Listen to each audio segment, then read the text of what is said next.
Clara, it's over. Let's get the fuck out of here. We couldn't have done it without you, Danny. We're not done yet. I'm going to hang back, set charges, and make sure those ships are blown to shit. Check in when you're done, Julio. Copy that. Danny, I'm on my way to pick you up.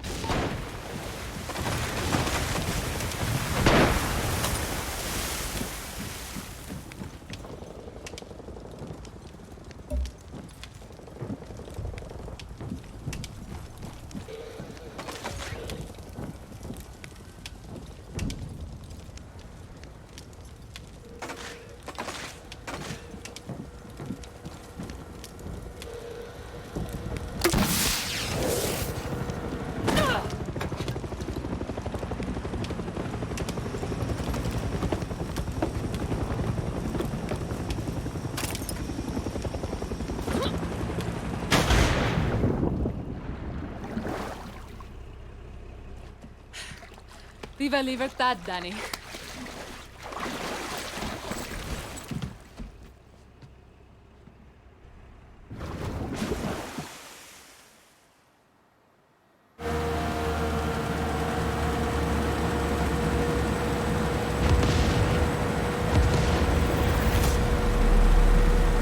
Hell of a fireworks show. I have to give you credit, Clara. You fucking did it. We did it, Danny. That was the difference. What's your plan when you reach America? Me and my friend Alejo were going to work shit jobs until we could scrape up some money, open a body shop. If the Yankee blockade taught us anything, it's how to keep things running when you got nothing. That's the dream? Sure, Yankees might pay you to park their cars or pick their fruit, but you'll never be one of them. The American dream doesn't come in our color. Okay. If we're shitting on dreams, what are you going to do if you win, Presidente Garcia? The next president won't last 6 months before they are assassinated. Wait, what?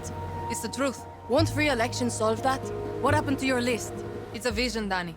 But I'm not as naive as you think. This revolution will free Yara, but won't fix it.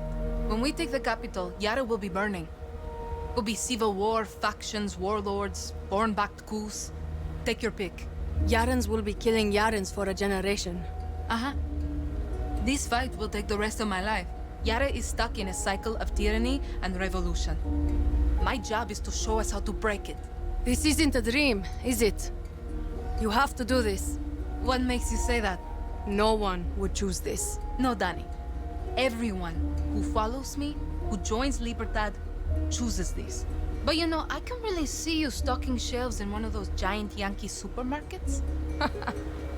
Fuck you. No. I just think you'd look good in a little uniform, name tag, maybe a fancy apron. Leave me out of your fantasies, Clara.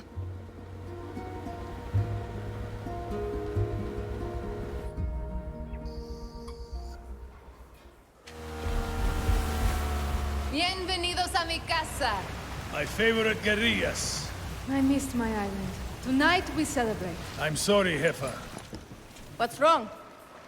Julio never checked in.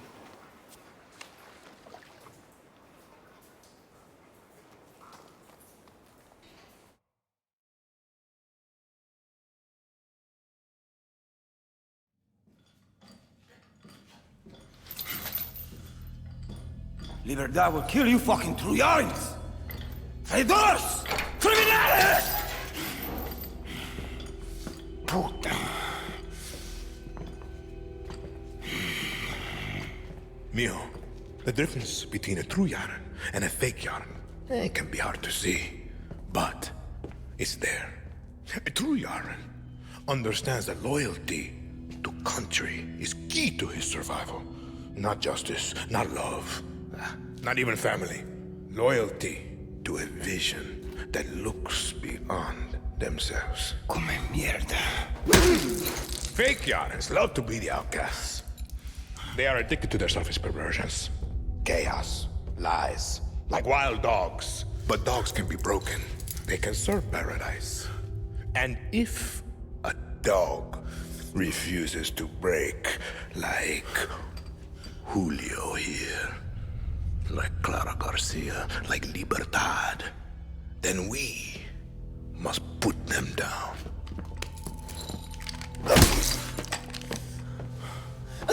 Papa, you've proved your point. put Julio down.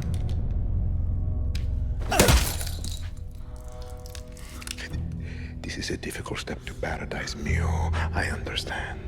But when you achieve our vision, I promise you, there will be no more steps. I'm coming, Lita.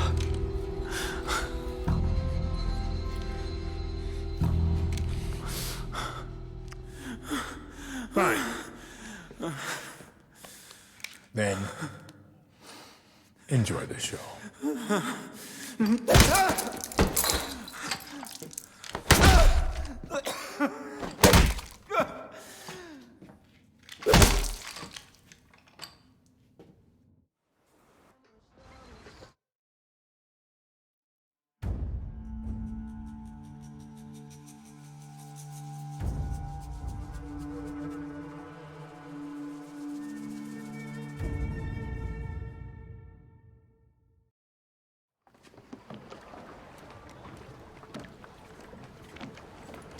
Julio checked in. Proof of death. Join your friend Lita in a suite hereafter. I keep my promises, Danny. You wanted a boat, you got a boat. It's a beautiful piece of shit, but it'll get you to a Yankee beach. One with the naked fatties. You two are just gonna let me leave? Bullshit. You could have sold us out a long time ago. You're my best, Kiria. I can't promise you victory, I can't even promise you survival. What I can promise you is this. You are the lucky one. That usually work? 50-50.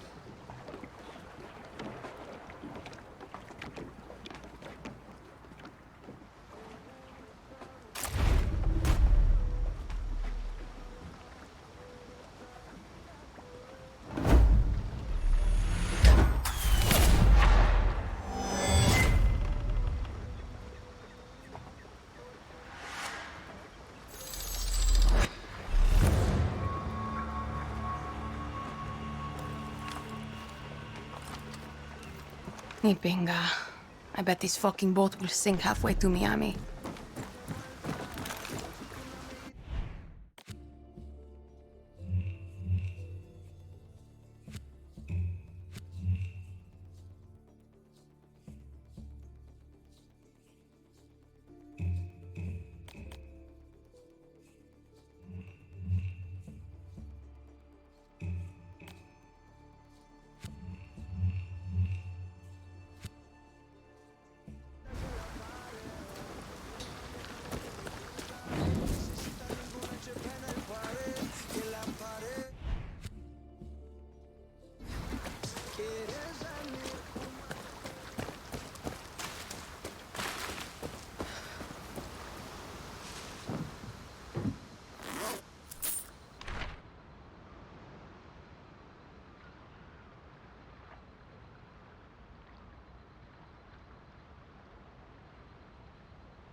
many fun ways to fuck up.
Danny, back for more chaos, I see.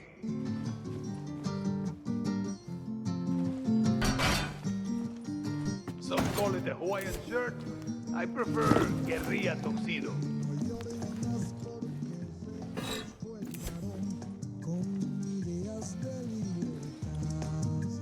Ah! Want me to make you the best Supremos and Resolver weapons? You need depleted uranium. Lucky for you, Castillo has stashed his supply with the biggest guns on the island, his anti-aircraft cannons. When you got some of that sweet uranium, you can bring it back to my office, or to one of my associates. If you capture an FND base, a member of Team Juan will move in and give you access to my inventory. And don't forget, rank has its privileges. When Clara is kind enough to promote you, we'll be able to hook you up with better gear. Just have those pesos ready. Even in Revolution, nothing comes free. And here's some advice, guerrilla to guerrilla. Have some fun, for fuck's sake. Die with a smile on your face.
belongs to Brian Laundrie, anything that would be a signal he was there? No, other than his car, that we know was there at the Myakkahatchee Creek Environmental.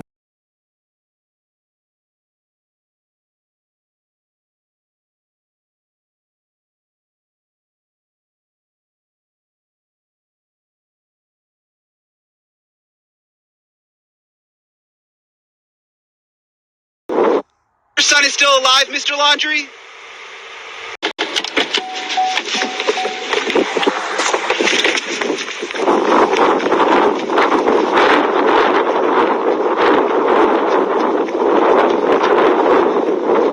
Your son is still alive.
Dispatch units in the area of Zone 11, Fiesta Key, stand by for Ebola from the city.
involvement in this search. I think the overarching question is, are these parents in legal jeopardy at this point?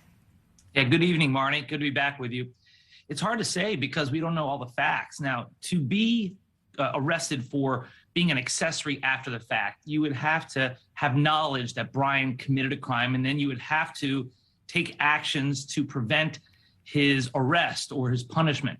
And we just don't know what the parents know. Now, we can make an inference that they know because Brian came back without Gabby. They didn't tell anyone. They refused to communicate with Gabby's parents. And so it looks bad for them in the court of public opinion. But prosecutors are not going to file charges against them unless they have definitive proof that they can prove beyond a reasonable doubt that they were involved in some way in a crime.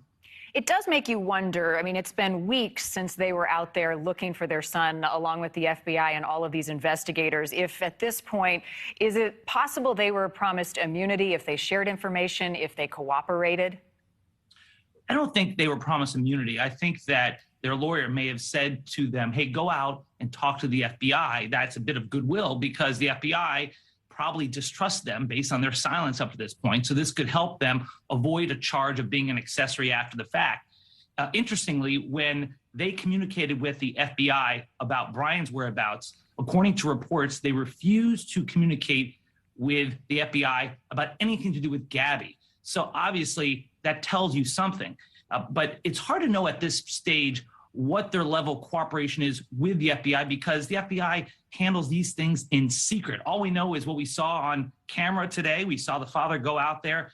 It looks like they are worried about their son, but you know, there are also some other things, like they didn't report their son missing for like 5 days. He went missing on Monday without his phone, without his wallet. They didn't report him gone until Friday. So that's suspicious in itself. Right. And some of the dates started to not quite match up. And then we've seen this rift in the family, Dave. Brian Laundrie's sister, Cassie, came out on her lawn with her husband, talked to protesters. She said, I don't know where Brian is. I don't know if my parents are involved. She was even asked if she thinks Brian killed Gabby, and she said, I don't know. Having her come out and say what she said, how does that impact the case, the investigation, what the FBI is looking at? It makes me believe Cassie a little bit that she went out and talked to a group of protesters without a lawyer. She's been cooperating from the beginning. She's referred to Gabby as Gabby. You remember when Gabby went missing, the parents issued a statement calling Gabby Miss Petito. That to me was a tell that they knew more.